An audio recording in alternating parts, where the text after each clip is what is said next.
cool.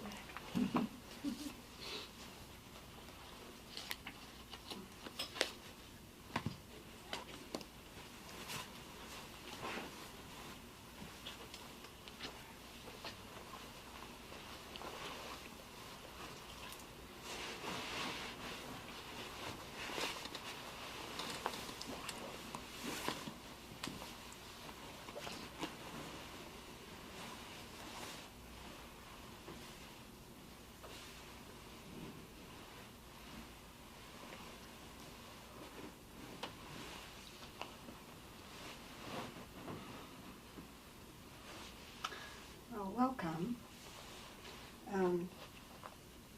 So this morning I started being alerted to the fact that one of my favorite buildings was on fire. As perhaps you have heard, Notre Dame Cathedral came pretty close to being burned to the ground today, which was really surprising. That a cathedral that had been there for 800 plus years and seemed to be made of stone. Actually just kept on burning. They've been doing some remodeling and who knows what was flammable, but it really was. They've been trying to support a lead tower, the really beautiful pointy thing. But the fire took care of that. There will be no more supporting of melted lead towers, which is now in the middle of the chancel. So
Good celestial beings who take care of each other and all of us. So in olden times there were 16 Bodhisattvas, and when it came time to bathe, they went into the bath together. They cried out, "This subtle touch reveals the light that is in all things. We have come to the place where the daughters and the sons of the Buddhas live." It occurred to me there was a lot of water today around Notre Dame, and there were a lot of bodhisattvas. They were singing. They were kept from being too close, but the streets were full of people singing their Easter songs. So I thought, interesting. And the other koan that also came to mind. It begins also in ancient times. It was the custom when a building was being built to write a charm for the protection of the building and nail it to the ridgepole. Someone once asked a teacher, "Our great temple has been built, but there is still no charm on the ridgepole. Would you write a charm so that there will never be a disaster to the building?" The teacher called for paper and ink and wrote a single word. What is the one charm? Notice I didn't tell you. That's for you. You bodhisattvas. We'll work it out.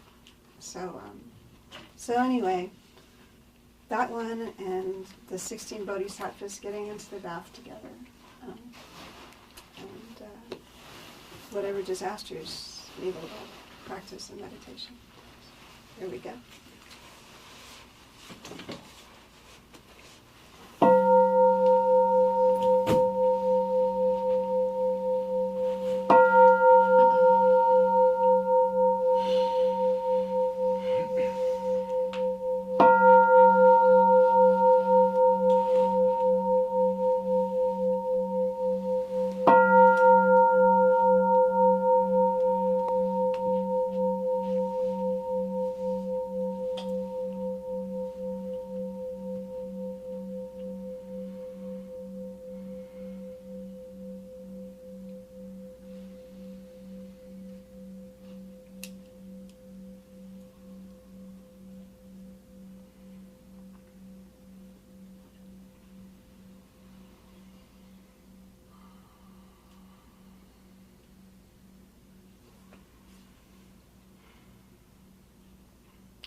So as you sit,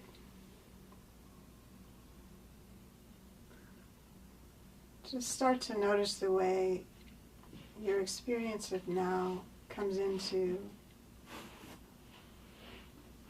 your flutter of thoughts. And notice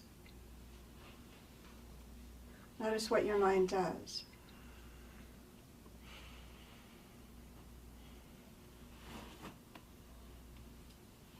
Notice what your body does.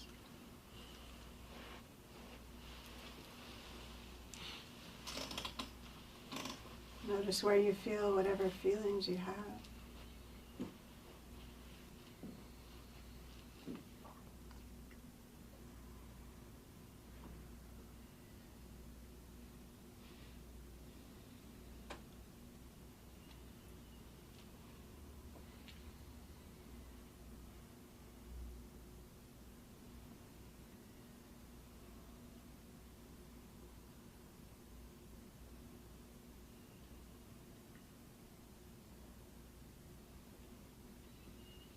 Notice the way things come into focus you hadn't paid attention to. Maybe just your breathing, or the sense of your hands touching each other, if they are.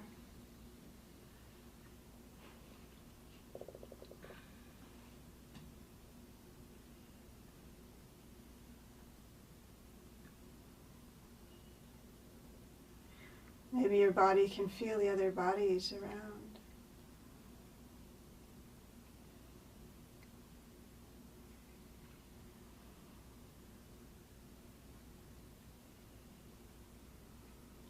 Maybe you notice the way we're in the bath together sometimes.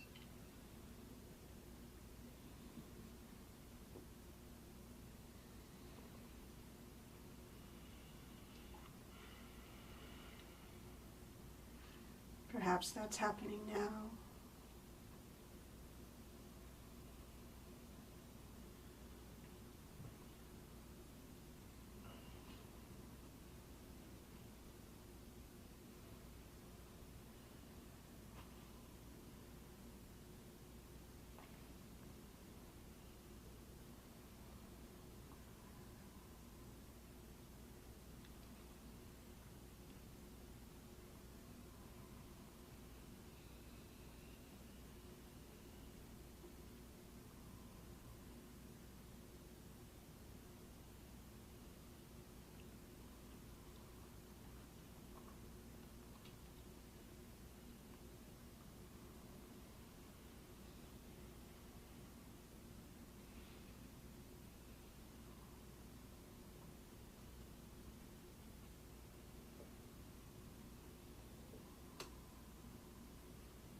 Notice how this moment is eternal. In some ways it never ends, in some ways it just disappears.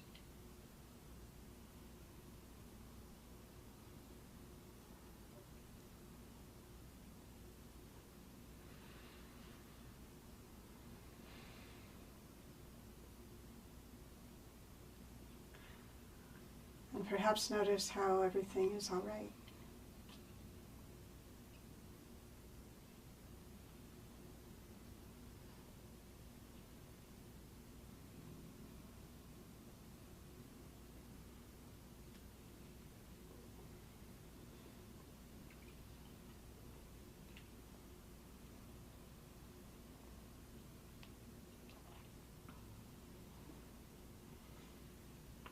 In olden times, there were 16 Bodhisattvas.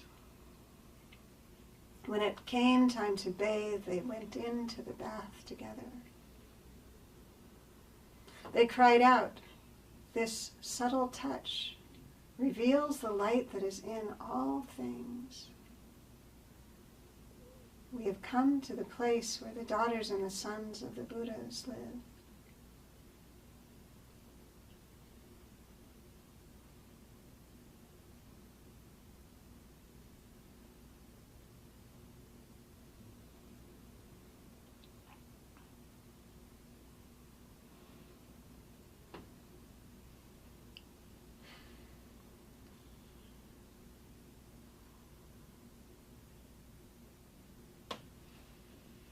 In ancient times, it was the custom, when building a building, to write a charm for its protection and nail it to the ridgepole. Someone once asked a teacher, "Our great temple has been built, but there is still no charm on the ridgepole. Would you write a charm so that there will never be a disaster to the building?" The teacher called for paper and ink and wrote a single word. What is the one charm?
Just notice what part of the koan, part of either of the koans you're drawn to.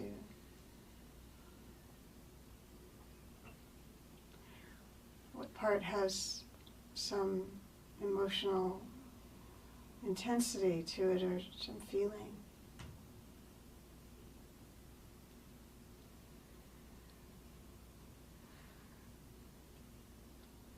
Notice how that is in your body.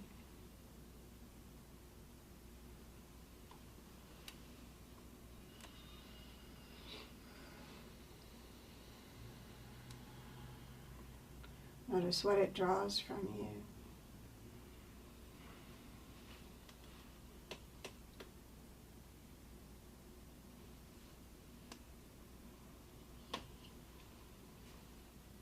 In olden times, there were 16 Bodhisattvas. When it came time to bathe, they went into the bath together. They cried out, "This subtle touch reveals the light that is in all things. We have come to the place where the sons and the daughters of the Buddhas live."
In ancient times, it was the custom when a building was built to write a charm for its protection and nail it to the ridgepole. Someone once asked the teacher, "Our great temple has been built, but there is still no charm on the ridgepole. Would you write a charm so there will never be a disaster to the building?" The teacher called for paper and ink and wrote a single word. What is the one charm?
short break. Tonight is community night, which means we save tea till the end. So feel free to get up and stretch and move around, and then we'll come back for a talk and conversation. If you need a bathroom, it's around the corner. I know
And thanks for enjoying the experiment of two Koans. They sometimes do like to play together, so so in 1988, I had a job as the verger at Stanford Memorial Church. Now, the verger is supposed to be, actually there was a little apartment, and I could have also had the set of keys for all the doors. It's if you've never been to Memorial Church, it's a big cathedral for here. It's got, you know, a couple organs. It's beautiful, as, you know, churches that aren't, you know, hundreds and hundreds and hundreds of years old. It's pretty good.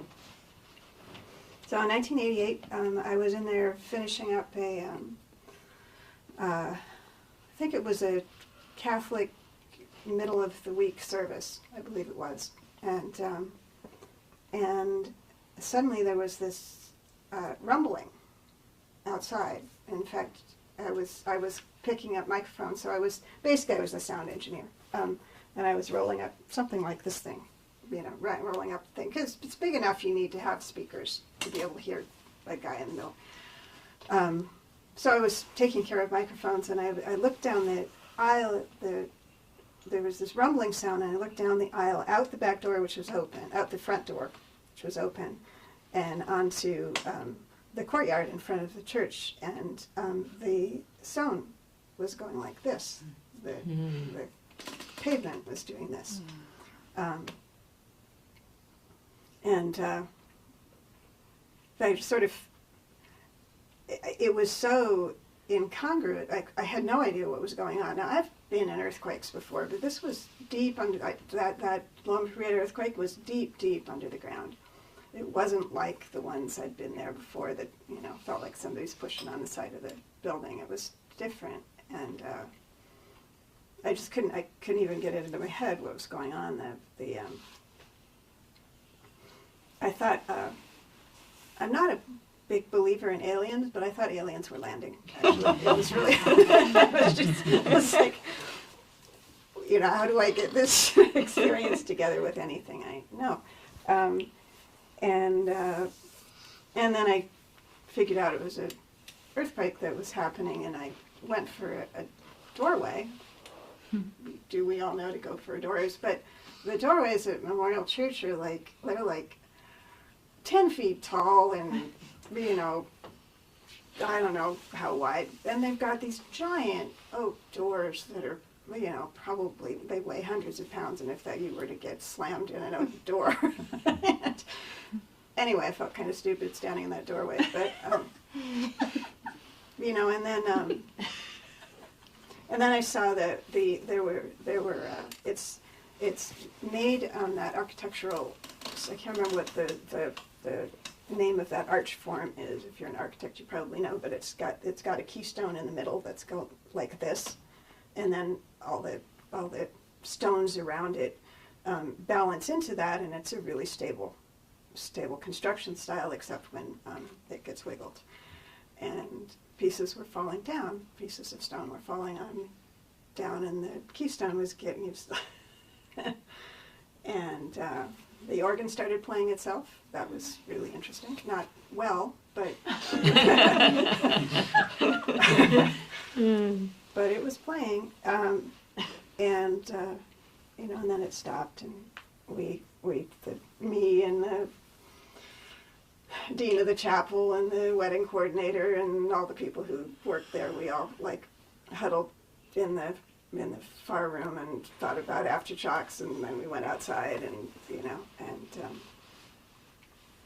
and funny thing, I had finally, you know, decided to get married right around then, and I was one of the people in the wedding team, so I had watched hundreds and hundreds of weddings come through this church, and handed them their little cassette tape of their wedding, and maybe, I can't remember, we did videos, I don't think so.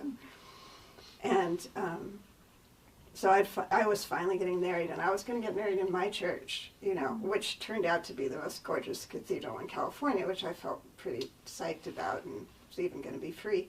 And I think so. And didn't happen, actually, because then after that there was, Memorial Church was, the last time it was destroyed by fire in 1907, I think. But then, it was millions of dollars worth of damage, and it was scaffolding inside, and I don't tell anybody. Shh. We did get some wedding photos taken in there on the scaffolding. That was, one of the perks of having the keys, but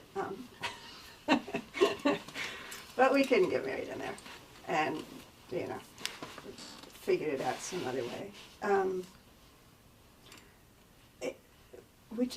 We love our we love our places of worship. I mean, we love this place. This is like, no arches, no stained glass windows, but, kind of love your spiritual places of centering,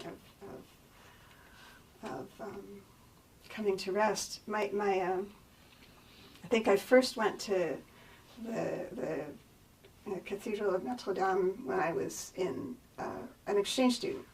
And I spent some time in Paris because people I knew were there, and they were really welcoming and dear and wonderful to me during what turned out to be a difficult year. And I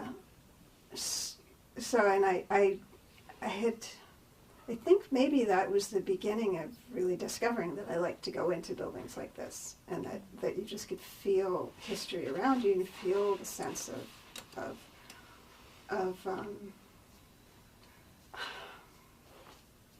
how to say it, like there's all these words that are wrong. It's some sort of sense of interiority and a spiritual thing that just arises out of your bones. You go in there and you just feel it, and very mysterious, because I wasn't raised in any tradition that would lead me to understand any of this. It just felt wonderful, right? I loved the music. Over the years, I wandered into Notre Dame in all different circumstances. It was a place after I was an exchange student there. This was a place I would go back to France and Paris and my friends, kind of when I needed something, and crossing an ocean was one of the. So it was a geographical cure. It worked great. I wandered into amazing things, a wonderful concert sometime in the last 10 years, wandered into some sort of high mucky-muck cathedral full of nuns from all over the world, all different colors of nuns, all different languages, and, there were the people with the hats, and they got out the crown of thorns in its giant plexiglass case that could it really be? But anyway, it's full of relics. It's full of bones in golden cases, and goodness knows. All by way of saying, couldn't somebody have nailed a charm to the ridgepole and made sure nothing ever happened to that building? But it did today. And these things happen. They happen all the time, Like, I'm sure it's a disaster when I step on an ant to some other ants. It's definitely, disasters await us all, and have, disasters created the universe, that created the earth, that created Santa Rosa. We occasionally burn to the ground and come back. And it's interesting, I think as I said at the beginning, I brought the Bodhisattvas in the bath koan in because after having rejected it as unworthy of this tremendous, intense day, I suddenly realized there were 500 French firefighters in a bath together, water just pouring into the cathedral, which was in a the bath of its life, for God's sake. 3/4 of its roof disappeared, and they're just pouring water in there. And all the people outside, I don't know when it started, but it looked like it started around dusk and went all night. Yeah, 6 o'clock. Yeah, so all those nuns I saw that day were back again for Easter services next week, and they were in the streets as close as they could get, singing, full of bodhisattvas in the bath together. Maybe that's something about the one charm, that we are in the bath together. That's an interesting. I'm curious what you've found, but there's something here. I just wanted to say about what we call in Zen emptiness, and emptiness is it's kind of a state of being where there's nothing but now, and there's no separation between anything and anything else. So in a sense, that is the charm that avoids any disaster, because there's no difference between anything.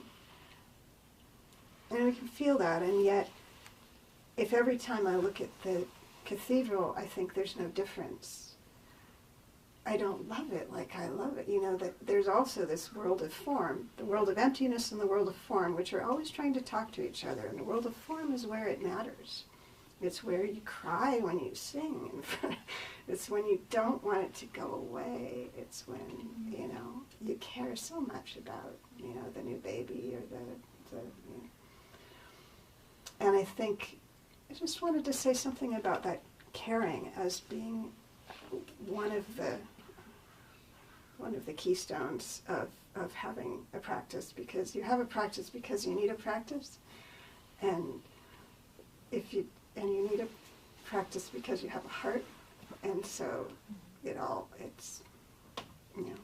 it's interesting. This Koan about, can you please write a charm to make it so nothing will ever come, that's that longing for, I wish I could keep it just like this. I wish,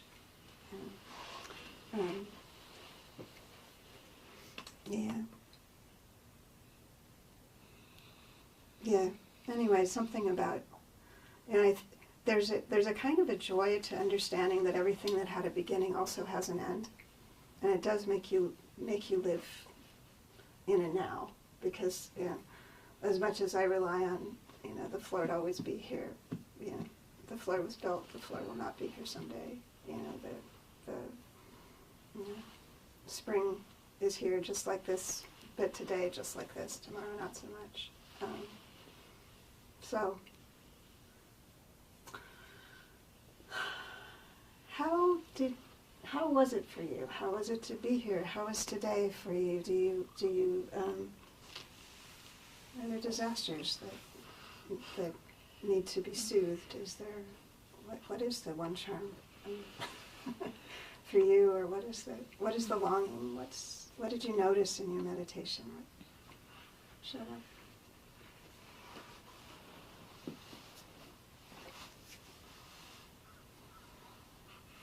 Bodhisattvas.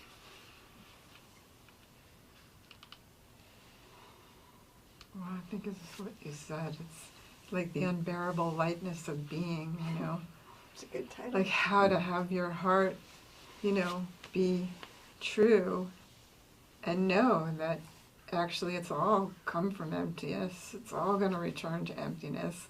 It's an illusion in a way, but yet we bring our it's real heart to it. It's like, that's the koan, right? It's so tender, so poignant, so fragile. I think it's hard to live there all the time, but I think that's what bodhisattvas do. I think that's they live in the shimmering light of it. Just, that's why all the visualization is like, half form, half emptiness, and now you see it, now you don't, but, we put we put a lot of symbolism into something like Notre Dame, but yeah, and that's so important, and yet it's so, and yet it makes us vulnerable to the shimmering of loss and gain. yeah. I mean, maybe it's a huge wake-up call, because everybody does take it for granted, like this will be here forever. We think Like the earth too, our bodies too, you know. It's so hard to really take that truth in, because it, you know, it's, you know. Yeah, and it does, that was the thing I was noticing today, like, we sort of think of, you know, the tendency, maybe it's just being human, to assume that, to feel as though everything is continuous. And it is in a way, but then something happens where you just, you know, well, that thing, how could that be? Yeah. Thank you.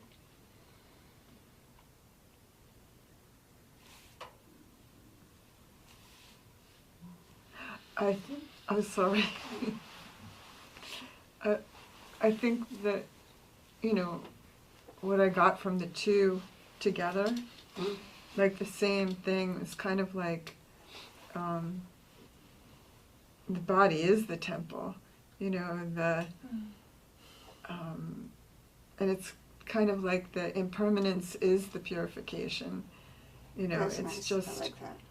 Yeah. that's the continual thing, is, you know, whatever form or shape it's coming in, it's a constant letting go of. So that's all. So sorry. Well, I found that today when I learned about the Notre Dame fire and saw the pictures, it was, you know, very sad. You know, great sadness came over me, but then other things started coming in, and that my Buddha mind started observing that, and it became a practice opportunity for me to understand about impermanence and clinging, and trying to spin stories around something you don't know anything about, so you can think you understand it better. The continuity of things does go on, but it doesn't exist to serve us, and it doesn't exist in the way we want it to. It doesn't obey us. It simply is. And we try to give it human or our own personal agendas, and of course that's always going to be attachment to an outcome, which usually is Not the one. not working. Not the one you were looking for. Yeah, it was, and it was just very sad, you know, to see. But that's another day in our life. Yeah, and also that's sad to see, as I was saying. Like, yeah, it's when you have a heart, then you need a practice, and it's a fine thing to be able to be sad. And there's, I mean, I didn't see anything, you know, I didn't criticize myself. You shouldn't be sad now. It's impermanence. Don't you understand? And it feels sad when you're sad, but don't cling to it, I think, is the best advice that I've had. Yeah. But, yeah, that's just another day in the story of our lives. It's a historic day, but sadly historic day. Yeah, well, you had some recent. Yeah. I think it touches. They all touch together. Yeah. Thanks.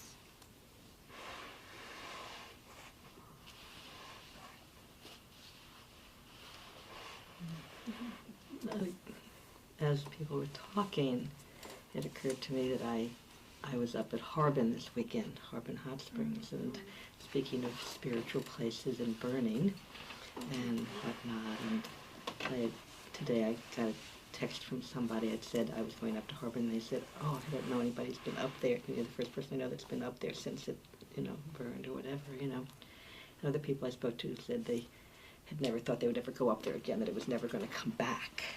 Right. And there's that aspect of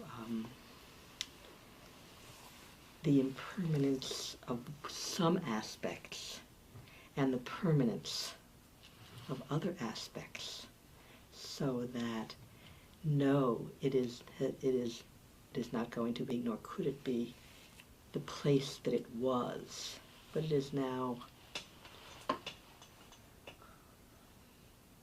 a wonderful, it's similar, but it has its own new beauty and change and shift. In particular, I was thinking, part of what made it so cool, so there's this funkiness and old and whatever from years before. And now everything, it's changed, but it has made it more accessible for many more people, because there are all these ADA requirements, and people who are handicapped. I happened to be there with somebody who was handicapped who thought they would never go back because of that, because it was so challenging. And now it's like available for that. And when you talked about that walking into Notre Dame and that feeling, or even here or wherever, the aspect of spirit, or that thing, for me it comes in sort of that quiet where you're allowed to go down to that quiet place in oneself, whether it be at the church or out in the woods or up there. I think is something just good to notice. That's not what came up during the meditation or anything else, but it's just what I want to share now. Thank you. That's great to hear. You're back from Harbin, which, Yeah. Yeah, it's funny how we do that.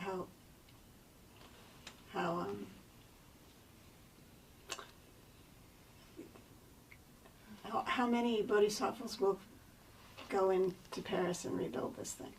I mean, it will be impossible, and it will be done, and we'll have something for a while more, maybe 800 more years. But it's kind of amazing what. And what was there before? We're such little, can-do people. We keep making things, Yeah. Change the impermanence. But the impermanence, but permanence. Right. What is that? Great to be. Yeah.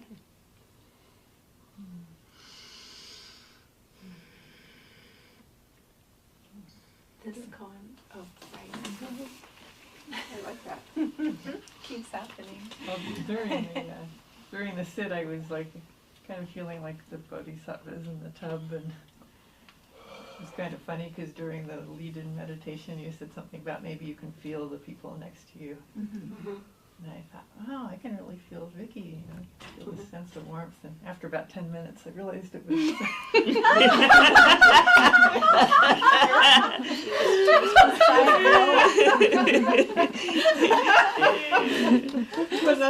Nonetheless, it felt like Vicky. It kind of contributed to the bathtub,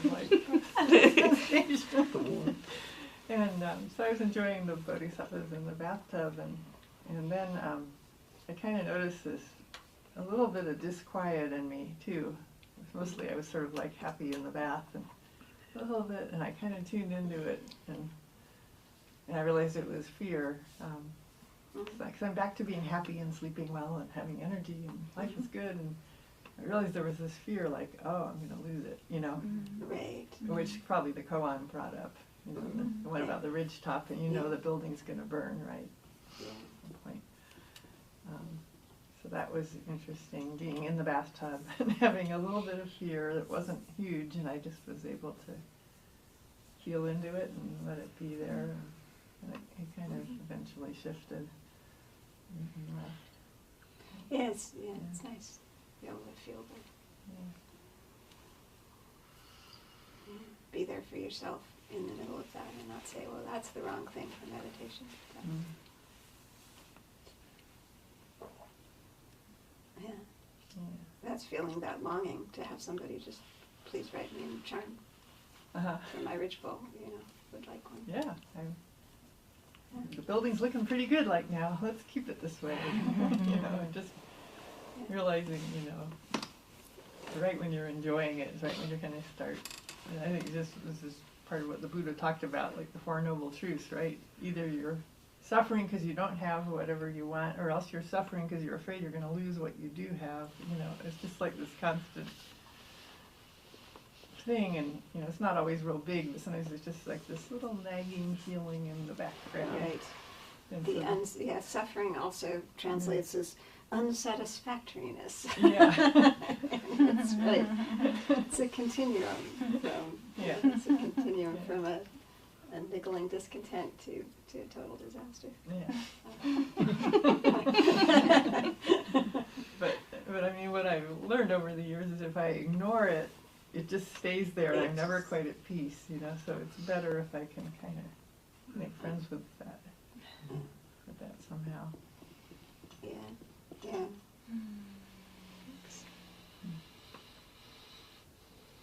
Well, wish you well with the continued sleep and.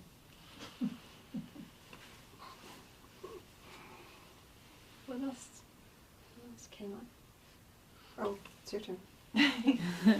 I have so much stuff, so I don't know how it's going to come out. But a couple weeks ago, I shared here that one of my neighbors in the community, that I own this community collectively, the group of people who happen to be 16 people right now, and she lost her daughter, who was 29. And it's been this big bathtub this whole time, like just such a amazing, disastrous experience to be in together, like to be with her and to be in together. And there was a council circle for her yesterday, and for her husband, who was her daughter's stepdad, and where they got to share their experience, because she died in Germany, so they spent most of the last 3 weeks over there with her fiance and her biological dad and brother, and the funeral and everything. And so we had this council circle so they could share their story of that experience. And she was talking about this little altar that she made, where she leaves some of her grief every day, so she can go out and feed the horses, so she can walk out the door. So she tries to put a little bit of her grief there, so she opens up a little space so she can go through the day, and that's her sacred space. And I said that I really feel like this, that ever since the day that it happened, that we all went to their house, and people just kept showing up and doing whatever they could, whether it was just holding her or helping them book flights, or whatever it was, offering to water the plants, or it just made our whole property sacred space, because we're just all in this bath together. And so the weird thing about today is that when I heard about Notre Dame, I was literally on my way up our mountain to meet my father-in-law to help him do a controlled burn. Wow. On our land, because we're getting official controlled burns done, but while it's still wet, we do these little brush piles. And so we literally just stood there with rakes for 3 hours, burning brush piles, just in case anything happened. But I had heard the news on the way up, so it was just this really I don't have any resolution, but it was just this bizarre experience of knowing the massive devastation of this fire, And also Al-Aqsa Mosque in Jerusalem burnt today too, not as badly, but it was also on fire today. And there was a fire in the property next to ours today. So it was like all this fire. Yeah. But he said to me as I had to leave because I had to go pick up my kids, and he turned to me and he said, "For me, this is fun, is playing with fire." And it was just, I don't know, it's just so, but it felt like a, what's the word? Like a pyre, you know, like it felt. Like, something. Because of this environment we've been living in for the few weeks, these fires on the land just felt different because of what was happening. And Well, you're saying about the impermanence is the purification, you know, that's an interesting, that was an interesting way of putting it. It's like interesting. Yeah, and then I said sorry, I told you I had so much to say, but one of the things I said to him is that we had a controlled burn last spring on a small part of land, and my kids and I went to see it like last month, and it's so beautiful. It's like kind of like this bowl with like really fresh new grass, and we were thinking of like having a community picnic where we just invite everyone to come so they can see and like be in that place, like where it's come back after the burn. So I was thinking of that when you were talking about Harbin, that just to have that felt experience of like, oh, that it's not the same, but it can still be a. One thing I thought of when you were talking about the community and how much the community became sacred space because of this really hard thing that happened. And I was thinking about how also there's a fear that you'll lose, as people forget or as people recover, that you'll lose like Santa Rosa, we were all like, we were so sweet to each other. Oh my gosh, strangers, you know. Lasted 6 months, you know. But that there's also that I want to protect how tender I can be too, like how wonderful that is. And yet that goes away too, you know, and that's normal life again, and then you're bickering over, you know, who left their lawnmower out or whatever it is. You know, and that's part of the, you know, life renewing itself is getting miffed at silly stuff.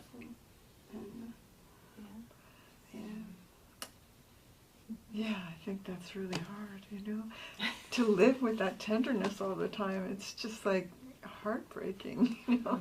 Like also heartbreaking to lose it. To lose it is so heartbreaking too. I was like, oh, the love that we feel for each other in hard times, and just like, and it's always. But I think it's too.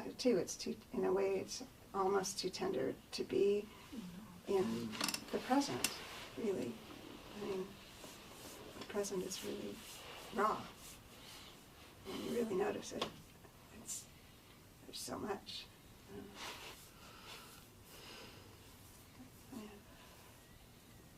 Say more? You can do it. I think that's it. I think I got most of it.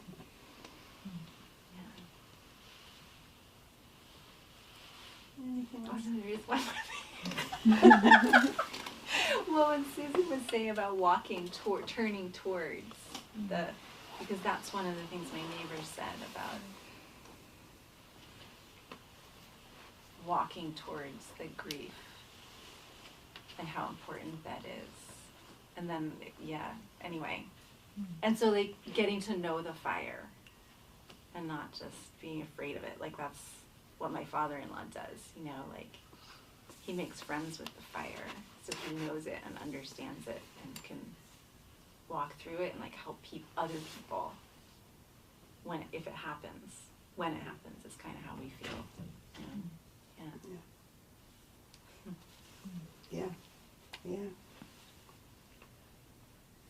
Yeah, it's nice to be able to be that tender and not do the protecting myself right and wrong stuff, you know. You shouldn't have, and it shouldn't have been like that. Yeah.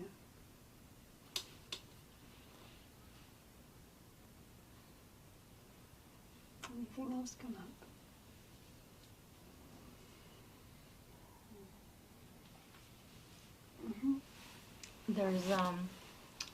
there's a place in the park that I work at, and my partner and I found it on a hike recently, and it was so beautiful everywhere you looked. And we said, this is it. This is our mountain. This is our place. This is our charm. And whenever times get rough, we will come here to this place, and we will feel whole again, and we will remember this feeling. And I feel like that's how Notre Dame is for people. That's how sacred places are for people. This place for us. And it's really heartbreaking to watch places like that burn, or even to think about them. And in a way, those places, I think, are charms. Notre Dame is a charm for Parisians and all across the world. That's what came up for me. And earlier today, I had a friendship that was on fire. Oh, okay. And I brought that here to my practice, and kind of helped me see how painful it can be to have something on fire. And but at the same time, when you talked about purification, that was really helpful. To just sit with the feeling and to see it come and go. Yeah, and you let it burn how it burns, you know. It's like rail and make yourself right and make the person wrong, or you make your wrong self, you know, you're going to do the stuff you do. And, you know, just when you thought it was out, another thing will burst. And it's like, you know, you can't pour enough water on that one. And then, yeah. And then something unexpected happens because you can't, you have no idea. But I'm sorry. Yeah. Yeah. No matter the charm. No matter the charm. There's the fire and there's the charm. And it's not maybe, yeah, they're not mutually exclusive, despite what we think. I think for me, in the beginning, that place that I was talking about with my girlfriend, that beautiful place, that seemed like the bathtub. This is it. This is the bathtub. We're here. But it occurred to me after you mentioned that with the building on fire, that's also the bathtub. And that's for me a little more difficult to accept that. That's the place where I just have to... That is apparently the place where the sons and the daughters of the Buddha live. Yeah, because it must be, because there it is. Yeah. Smoke and everything. Yeah.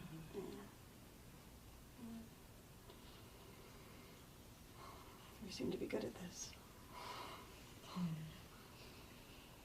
Yeah. Anybody else want to say anything? Feels very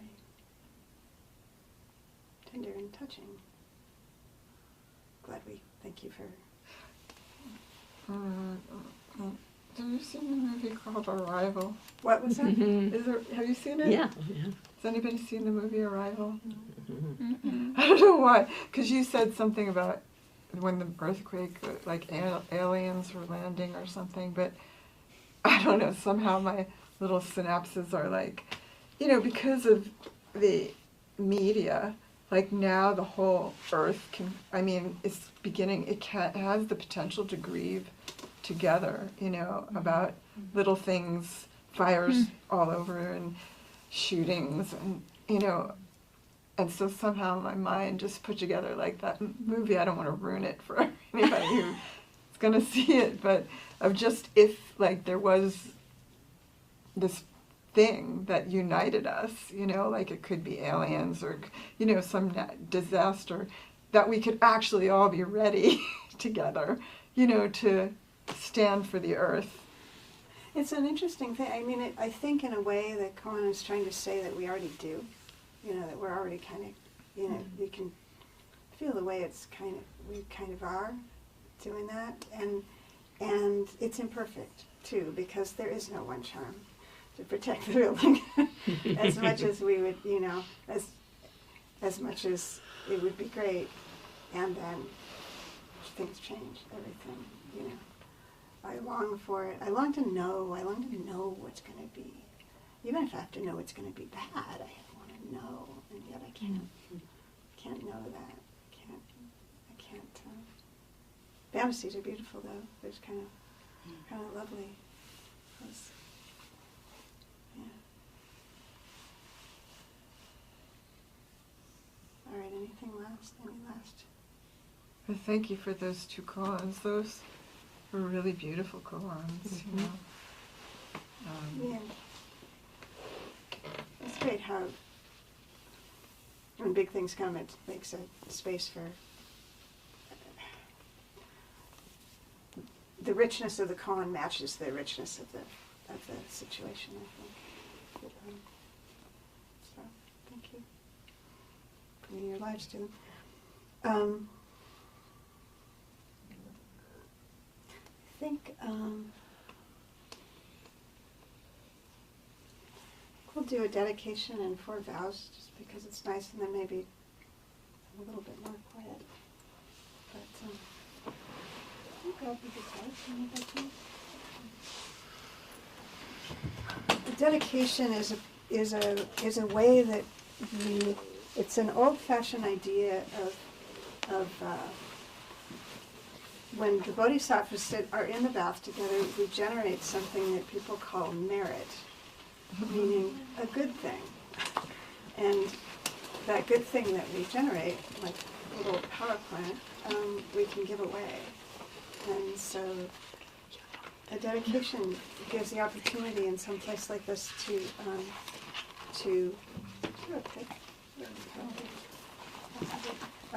gives us a chance to give away the merit to somebody who needs it.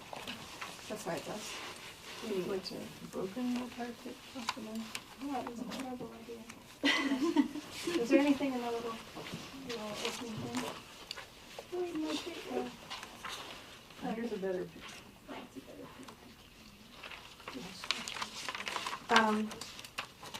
So I will sing the dedication, and then when I say we especially dedicate the service to whatever comes to your mind, say it out loud, and that passes our little power on our merit. All living things are one seamless body, and pass quickly from dark to dark. We remember you who cared for us and are gone. You who are ill, you who are at war, who are hungry and who are in pain. May you heal and have peace. We especially dedicate our service to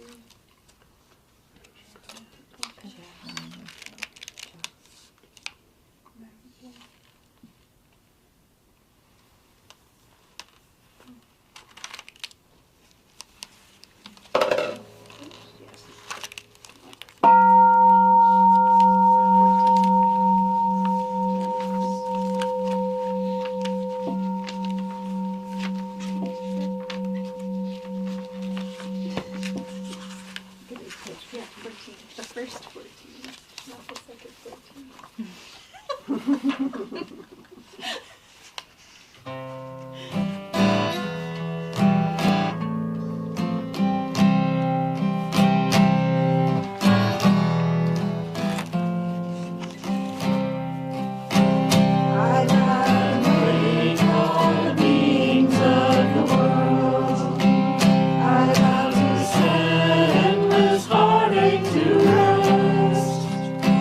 I vow to walk through every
you for doing that.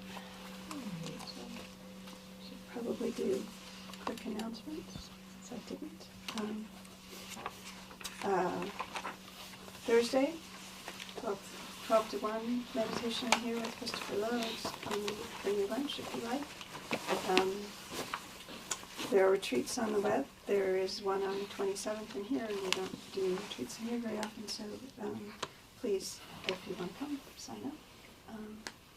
Meditation and exploration of yin and yang, opposing forces. How is that in you? How does that turn up in Koans? Let's see.